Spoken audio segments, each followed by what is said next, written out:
Today, we're making a veggie enchilada casserole. This is a recipe from the Ambitious Kitchen, who I love. So let's give it a try. First, we start with some zucchini. We're gonna chop that up. We also have some mushrooms that we're gonna chop up, as well as some bell peppers, and that will kind of make up the meat of the enchilada. This is also a great meal to make ahead and freeze to kind of bake for later. As you can tell, I'm pregnant, so I made a second batch so that I can have in the freezer for postpartum.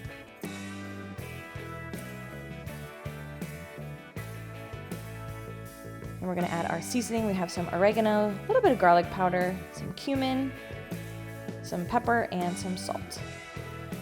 We're gonna mix that all together with some olive oil, and I like to get in there with my hands and just make sure everything is nice and coated.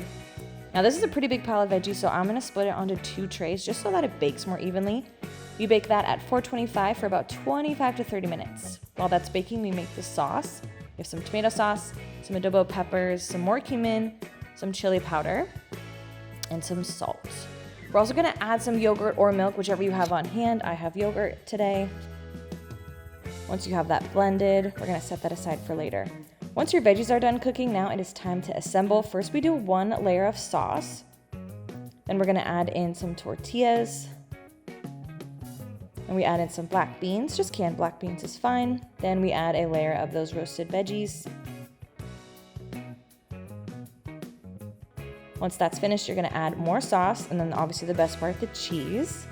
And then we're just gonna do another layer of the exact same thing, starting with tortillas, black beans, veggies, cheese, and sauce.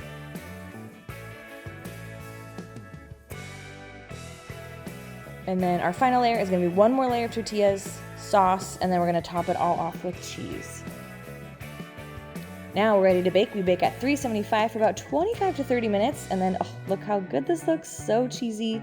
I like to add a little lime on top, and it is time to enjoy. I hope you guys give this a try. It is the bomb and super easy.